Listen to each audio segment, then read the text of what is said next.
नमस्कार, career room पर आपका बहुत बहुत स्वागत है। क्लास 12 केमिस्ट्री चैप्टर नंबर 3 रासायनिक बल गतिकी। रासायनिक बल गतिकी में हमने क्या क्या टॉपिक खत्म किया था? कल शून्य कोटि अभिक्रिया, शून्य कोटि अभिक्रिया का अर्धायुकाल, साथ में शून्य कोटि अभिक्रिया की इकाई और द्वितीय कोटि की अभिक्रिया की भी इकाई देखे। प्रथम कोटि मैंने रिवाइज भी करवा दिया था। अगला टॉपिक है और अंतिम टॉपिक है आर्हेनियस का सिद्धांत। देखो, आर्हेनियस की टक्करों का सिद्धांत आएगा, उसके बाद आर्हेनियस का समीकरण निकालेंगे। हो सके तो ये 2 क्लास में पॉसिबल है और एक क्लास में अगर संभव हो तो आज ही खत्म करने की पूरी कोशिश करेंगे। हेडिंग करना आर्हेनियस की टक्करों का सिद्धांत। आर्हेनियस आर्हेनियस के टक्करों का सिद्धांत। आर्हेनियस की टक्करों का फिर चालू हो गए। आर्हेनियस की टक्करों का देखो, आर्हेनियस ने क्या किया था? अभिक्रिया में होने वाले टक्करों के लिए एक सिद्धांत दिया था। अभिक्रिया में होने वाले टक्करों के लिए क्या किया था? एक सिद्धांत दिया था। उसी को कहते हैं आर्हेनियस के टक्करों का सिद्धांत। देखो, ये हम जानते हैं, मान लो कोई A प्लस बी है, प्रोडक्ट बना रहा है C प्लस डी, तो A और B के जो अणु हैं आपस में टक्कर करेंगे। A और B कौन है? अभिकारक। तो अभिकारक के अणु आपस में टकराते हैं तभी रासायनिक क्रिया कंप्लीट होगी, उत्पाद बनेगा। तो इनके बीच में टक्कर होती है। उन्हीं टक्करों को समझने के लिए इन्होंने अपना सिद्धांत दिया था। उसको क्या कहते हैं? आर्हेनियस की टक्करों का सिद्धांत। जैसे A प्लस बी, ये कोई उत्पाद बनाया, प्रोडक्ट कब बनेगा? जब A और B के अणु आपस में क्या करेंगे? टक्कर करें। तो टक्करों से रासायनिक अभिक्रिया पूर्ण होती है। इसी को समझने के लिए इन्होंने अपना सिद्धांत दिया। उसको क्या कहते हैं? आर्हेनियस की टक्करों का सिद्धांत। समझ में आया? इन्होंने इसके कुछ अभिगृहित है। पहला, कौन कौन से अभिगृहित दिए? जो अभिकारक के अणु हैं, अभिकारक के अणु उपयुक्त दिशा में टकराएंगे तभी रासायनिक अभिक्रिया कंप्लीट होगी, ऐसे ही कोई भी दिशा में नहीं। समझ में आया? पहला पॉइंट क्या कहे? अभिकारक के अणुओं के उपयुक्त दिशा में टकराने से रासायनिक अभिक्रिया क्या होगी? पूर्ण होगी, मतलब कंप्लीट होगी। समझ में आया? दूसरा, अभिकारक अणुओं के पास, अभिकारक के अणु आपस में टकराएंगे तो इनके पास इतनी मात्रा में ऊर्जा होनी चाहिए कि ये क्या कर सके? संकृत संकुल बना सके। संकृत संकुल बना सके। समझ में आया? अभिकारक के अणुओं के पास इतनी मात्रा में ऊर्जा होनी चाहिए कि ये संकृत संकुल बना सके। क्लियर? तीसरा पॉइंट क्या कहा था? संकृत संकुल बनाने के लिए आवश्यक है कि इनके पास इतनी मात्रा में ऊर्जा हो कि ऊर्जा अवरोध को पार कर सके। पूरा चीज अभी समझेंगे एक एक करके। संकृत संकुल क्या, ऊर्जा अवरोध क्या है, देहली ऊर्जा, संक्रियन ऊर्जा, इन सब के बारे में। फिलहाल पहला पॉइंट क्या जाने?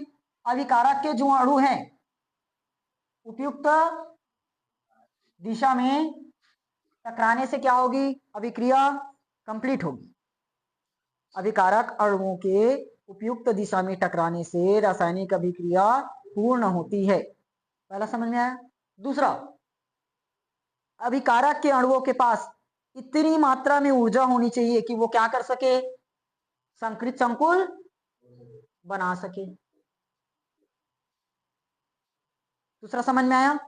अभिकारक अणुओं के पास इतनी मात्रा में ऊर्जा होनी चाहिए कि वो संकृत संकुल बना सके। तीसरा, संकृत संकुल बनाने के लिए आवश्यक क्या है? कि ये इनके पास इतनी ऊर्जा होनी चाहिए कि ये डायरेक्ट ऊर्जा अवरोध को क्या कर पाए? पार कर पाए। समझ में आया? रिएक्शन कंप्लीट होने के लिए एक लिमिटेशन रहता है, ऊर्जा अवरोध। उस ऊर्जा अवरोध को जब तक पार नहीं करेंगे अभिक्रिया कंप्लीट नहीं होगी। एक रहता है लिमिट ऊर्जा अवरोध, ऊर्जा अवरोध को पार करेंगे तभी संकृत संकुल बनेगा और उत्पाद में कन्वर्ट होगा। अब समझ में आया? तीनों पॉइंट क्लियर है? सबसे पहले बताओ, रासायनिक अभिक्रिया में होने वाले टक्करों को समझने के लिए इन्होंने क्या किया? अपना सिद्धांत दिया। इसे टक्करों का सिद्धांत कहते हैं।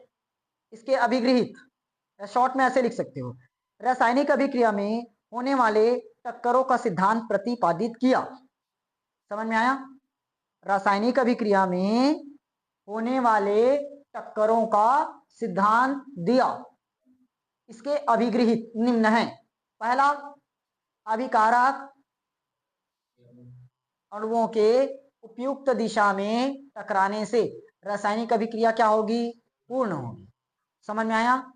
रासायनिक अभिक्रिया में अभिकारक अणुओं के आपस में टकराने से क्या होगी?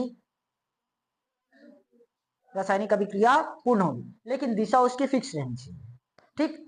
दूसरा, अभिकारक अणुओं के पास इतनी ऊर्जा रहनी चाहिए कि वो क्या कर सके? संकृत संकुल बना सके। तीसरा, संकृत संकुल बनाने के लिए आवश्यक है कि वो उसके पास इतनी ऊर्जा हो कि वो ऊर्जा अवरोध को क्या कर सके? पार कर सके। समझ में आ गया? लिख लोगे तीनों पॉइंट्स? लिखाना पड़ेगा, मुझे पता है लिखाना ही पड़ेगा, बिना लिखा काम नहीं चलता तुम लोगों का। लिखो, टक्करों का सिद्धांत। रासायनिक अभिक्रिया में होने वाले टक्करों का सिद्धांत दिया, जिसके अभिगृहित निम्न है। ऐसे लिखना।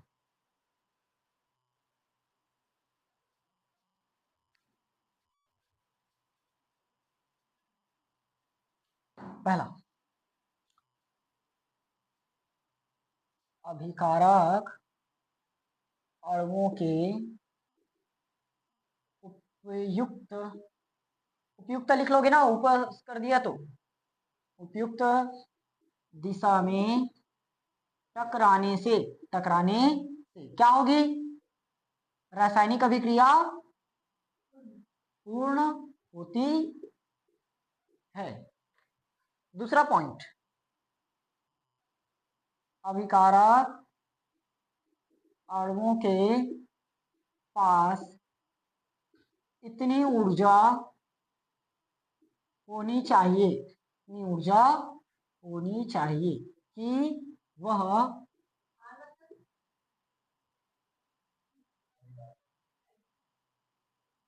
संकृत संकुल बना सके।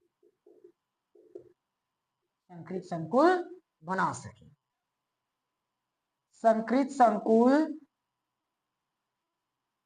बनाने के लिए आवश्यक है कि अभिकारक अणुओं, और मतलब अभिकारक अणुओं के पास इतनी ऊर्जा हो कि ऊर्जा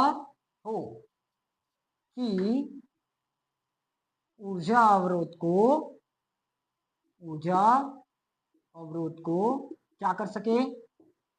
पार कर सके। समझ में आया पूरा पॉइंट? अब दिक्कत,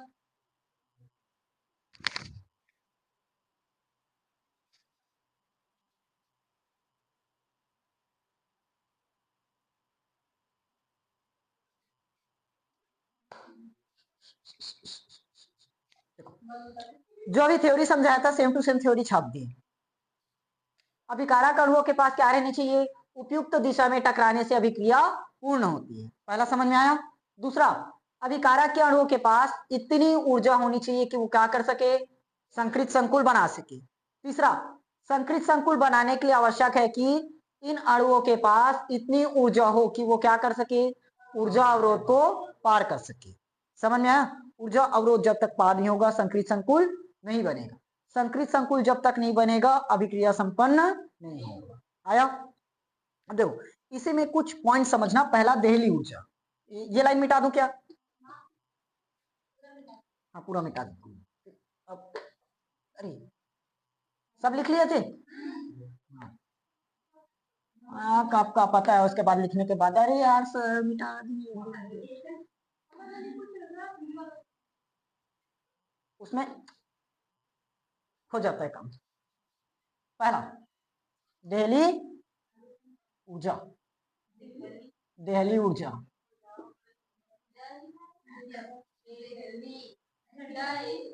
दिल्ली ऊर्जा, दिल्ली ऊर्जा नहीं है, दहली ऊर्जा है, दिल्ली अलग है। ओए समझो, अरे मेरे भाई अब दिखा, दहली ऊर्जा। उसी के नीचे देखो, समझो पहले,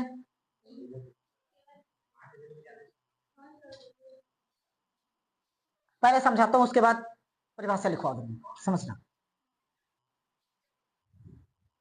दहली ऊर्जा क्या है? वह न्यूनतम ऊर्जा जो अभिकारक के अणुओं के पास होती है, वह न्यूनतम ऊर्जा जो अभिकारक के अणुओं के पास होती है, जिसके प्रभावी टक्कर से क्या कर सके? रासायनिक अभिक्रिया पूर्ण हो सके। देखो, अभिकारक अणु है, अभिकारक के अणु आपस में टकराएंगे तभी रासायनिक अभिक्रिया क्या होगी?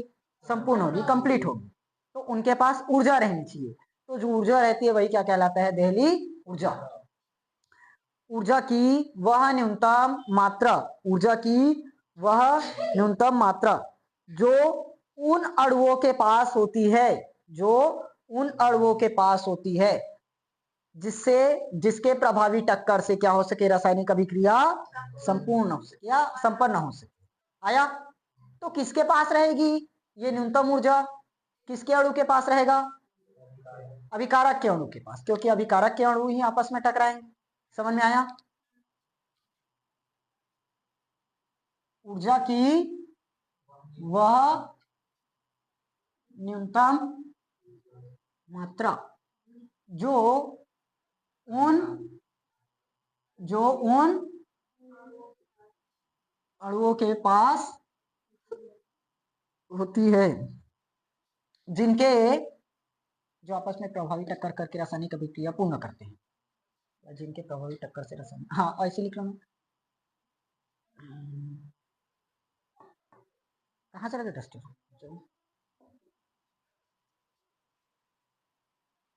जो आपस में प्रभावी टक्कर करके क्या करते हैं? रासायनिक अभिक्रिया हाँ को संपन्न करते या पूर्ण करते हैं, जैसे लिखना चाहो। समझ में आया कि नहीं आया? लिखो मत अभी, समझाने दो।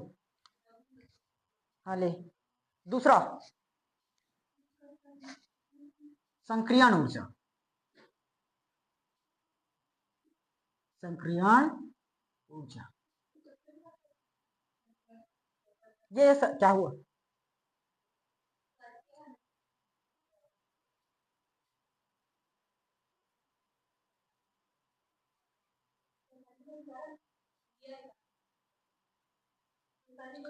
रासायनिक अभिक्रिया को पूर्ण करती है, रासायनिक अभिकारक को कंप्लीट करेगा।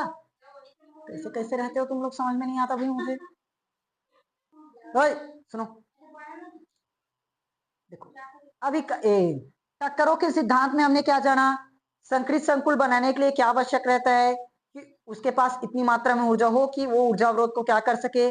पार कर सके। अभी जाने तो देखो, मान लो दहली ऊर्जा है 5, दहली ऊर्जा है क्या? 5। अब दहली ऊर्जा का मतलब ऊर्जा की वह न्यूनतम ऊर्जा जिसके प्रभावी टक्कर से क्या हो? रासायनिक अभिक्रिया पूर्ण होती है। मतलब ये समझ लो, दहली ऊर्जा का मतलब सिर्फ एक ही चीज है, रासायनिक अभिक्रिया संपन्न करने के लिए, संपूर्ण करने के लिए ऊर्जा क्या कहलाती है? दहली ऊर्जा। दहली ऊर्जा का मतलब इतना ही याद रखो, इसके बिना रासायनिक अभिक्रिया पूर्ण नहीं हो सकती। रासायनिक अभिक्रिया पूर्ण करने के लिए दहली ऊर्जा लगेगा ही। आया? तो अब मान लेते हैं दहली ऊर्जा है कितना? 5। दहली ऊर्जा कितना है? 5। 5 मतलब 5 जूल ना, 5 जूल। 5 जूल ऊर्जा है क्या चीज? दहली ऊर्जा। तभी रासायनिक अभिक्रिया क्या हो सकती है? संपन्न हो सकती है। अगर मान लो ऊर्जा हो गया है 3, ऊर्जा कितनी है? 3। अब अभिक्रिया संपन्न हो पाएगी क्या? इसको कितनी और ऊर्जा चाहिए? 2। 2 ऊर्जा अगर और दे दे, मतलब 2 जूल ऊर्जा और दे दी, तो कहां तक पहुंच जाएगा? 5, मतलब दहली ऊर्जा तक पहुंच गया। अब दहली ऊर्जा तक पहुंच जाएगा मतलब आराम से ऊर्जा अवरोध को क्या कर सकेगा? पार कर सकेगा। समझ में आया? रासायनिक संकृत संकुल बनाने के लिए क्या आवश्यक है? ऊर्जा अवरोध को क्या करना चाहिए? पार करना चाहिए।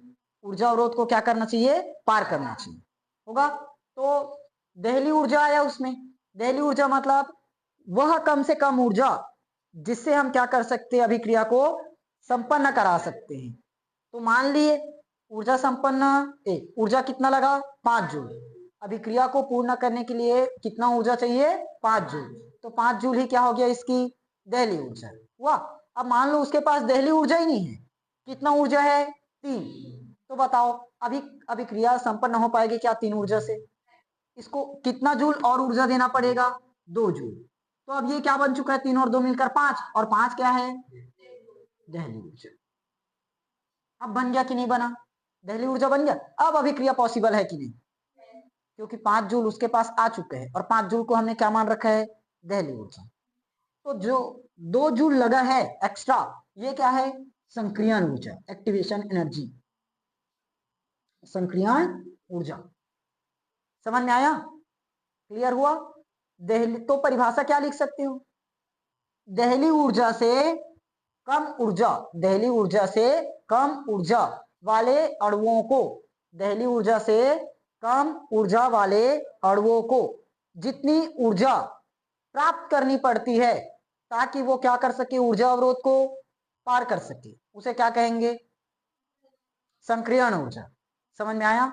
या एक प्रकार से ऐसे बोल सकते हो, ऊर्जा की वह न्यूनतम मात्रा, ऊर्जा की वह न्यूनतम मात्रा जो दहली ऊर्जा से कम ऊर्जा वाले अणुओं को प्राप्त करनी होती है। समझ में आया। ऊर्जा की वह न्यूनतम मात्रा, ऊर्जा की वह न्यूनतम मात्रा जो दहली ऊर्जा से कम ऊर्जा वाले अणुओं को प्राप्त करनी होती है ताकि ये क्या कर सके, ऊर्जा अवरोध को पार कर सके। समझ में आया। दहली ऊर्जा मतलब अभिक्रिया को संपन्न करने के लिए ऊर्जा होगा। अभिक्रिया संपन्न करने के लिए जितनी ऊर्जा चाहिए वही क्या कहलाया, दहली ऊर्जा। अब मान ली हमने 5 जूल ऊर्जा में अभिक्रिया संपन्न हो रहा है, मतलब दहली ऊर्जा हो गया 5 जूल। अब हमारे पास 5 जूल ऊर्जा ही नहीं है, कितना जूल ऊर्जा है, 3 जूल। तो उसको कितना जूल ऊर्जा और चाहिए, 2 जूल। तो वही जो 2 जूल ऊर्जा है क्या कहलाया, संक्रियण ऊर्जा। समझ में आया। तो परिभाषा अब नहीं बता पाओगे, या ऐसे बोल सकते हो, जिन अणुओं में दहली ऊर्जा से कम की ऊर्जा होती है, जिन अणुओं में दहली ऊर्जा से कम ऊर्जा होती है उन्हें ऊर्जा अवरोध को पार करने के लिए जितनी ऊर्जा चाहिए होती है वही क्या कहलाएगा, संक्रियण ऊर्जा। आया।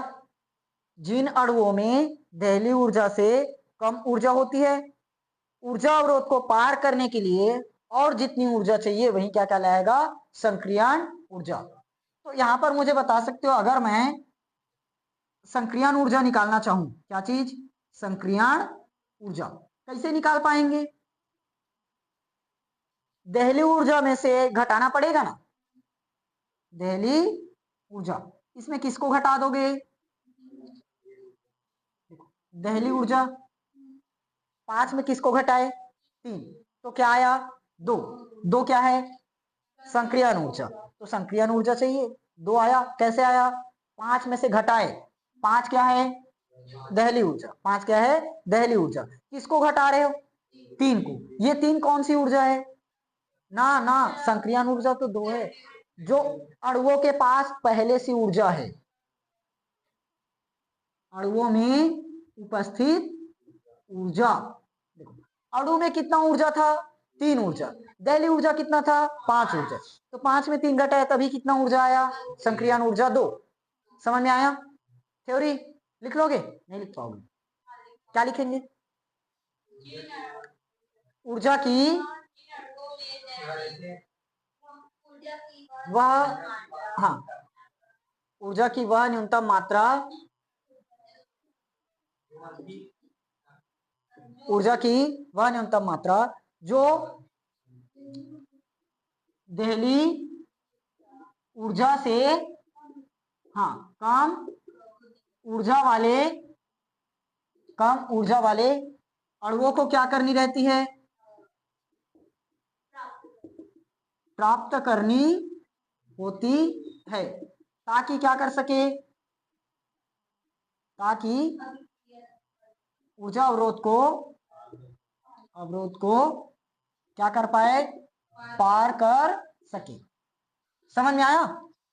ऊर्जा की वह न्यूनतम मात्रा जो देहली ऊर्जा से कम ऊर्जा वाले अणुओं को प्राप्त करनी होती है ताकि ये क्या कर सके, ऊर्जा अवरोध को पार कर सके। समझ में आया? इसको मैं एक तरीके से और लिख देता हूं, ऐसे लिखोगे, अथवा में जिन अणुओं के पास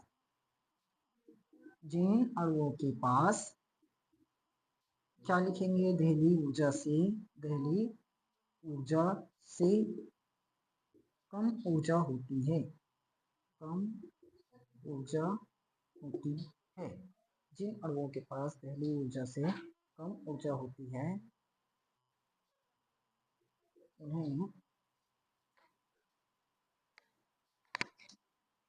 उन्हें ऊर्जा अवरोध को पार करने के लिए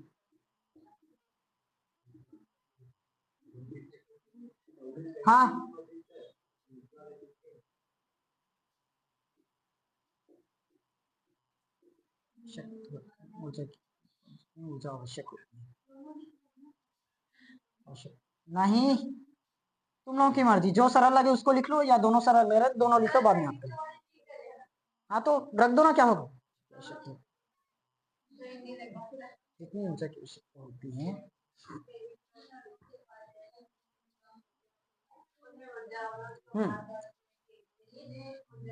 अरे दोनों में से जो तुम लोगों को सरल लग रहा है उसको लिखो।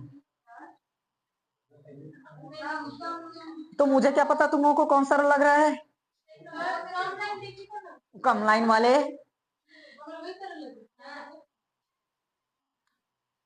इससे कैसे लोग रहते हैं यहाँ। बस ऊर्जा अवरोध हेडिंग करो। कम ऊर्जा जिसे पार करने के बाद अभिकारक किस में बदल जाते हैं, पार में। लिख लोगे क्या, वह न्यूनतम ऊर्जा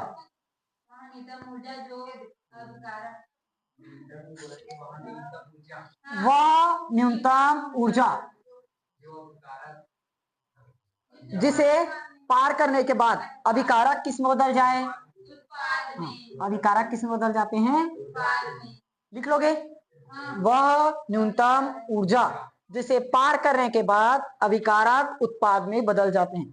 तो लोग डायग्राम रिलेटेड वाला पूरा याद नहीं करते, इसलिए पूरा थ्योरी रटने में ध्यान देते हो। मैं ऐसे बना देता हूं तो इसकी मदद से थ्योरी लिख नहीं पाते हो। समझ में आया कि नहीं आया? अब पूरा का पूरा ग्राफ देखो, ग्राफ में पूरा समझ में आ जाएगा।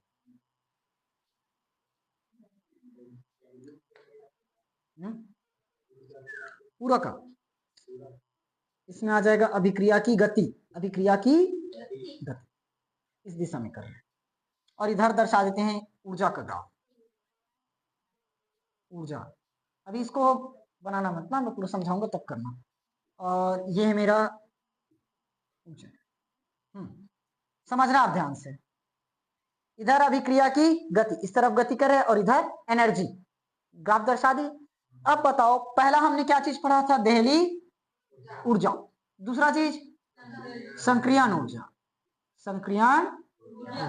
तीसरा चीज इसको दर्शाएंगे ई नॉट से, इसको दर्शाएंगे ई ए से, एक्टिवेशन एनर्जी। और तीसरा ऊर्जा अवरोध, यही आया ना,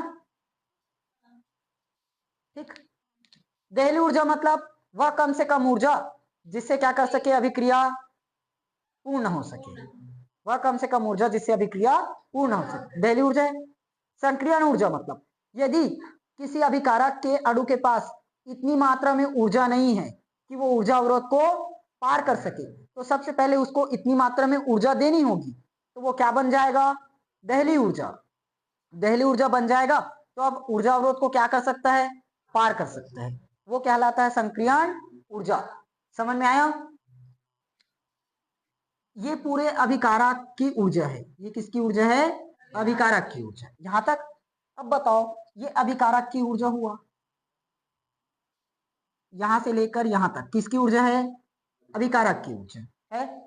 अभी पूरी तरह से दहली ऊर्जा के पास नहीं पहुंचा है, दहली ऊर्जा के पास नहीं पहुंचा है।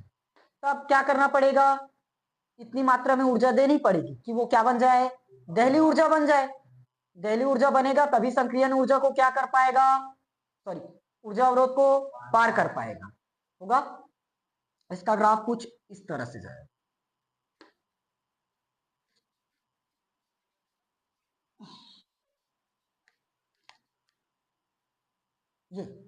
ये क्या कहलाएगा, रेखा वाली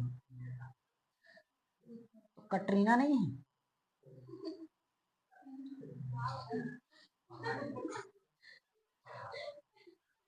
संक्रियण ऊर्जा, ये क्या होगी, संक्रियण ऊर्जा।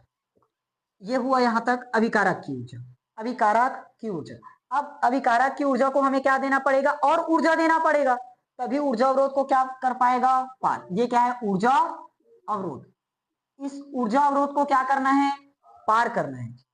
तो इसके पास इतनी मात्रा में भी ऊर्जा है नहीं, दहली ऊर्जा है, तो इसको क्या किया हमने, और ऊर्जा दिया, तो वो क्या कहलाया, संक्रियण ऊर्जा। समझ में आया। तो यही क्या है, संक्रियण ऊर्जा। अब देखो यहां से लेकर यहां तक, अब पूरा इतना कौन सा ऊर्जा कहलाएगा, ये अभिकारक है ना, अभिकारक, और ये ऊर्जा अवरोध, तो यहां से यहां तक क्या कहलाया, दहली ऊर्जा। समझ में आया। देखो ये पूरा यहां तक कौन है, दहली ऊर्जा। मतलब अभिकारक अगर यहां से स्टार्ट होगा और यहां पर खत्म होगा तो उत्पाद बन गया कि नहीं, ऊर्जा अवरोध को पार कर पाया कि नहीं, तो इसके पास है, मतलब ये दहली ऊर्जा है। यहां से अगर देखें तो अभिकारक के पास टोटल एनर्जी है क्या, दहली ऊर्जा नहीं है, सिर्फ यहीं तक एनर्जी है। तो हमें क्या करना पड़ा, उसको और एनर्जी देना पड़ा, और एनर्जी दिए मतलब वो क्या कहलाया, संक्रियण ऊर्जा। अब ये भी क्या कर लिया, ऊर्जा अवरोध को पार कर पाया। अब समझ में आया, दोनों का ग्राफ क्लियर है।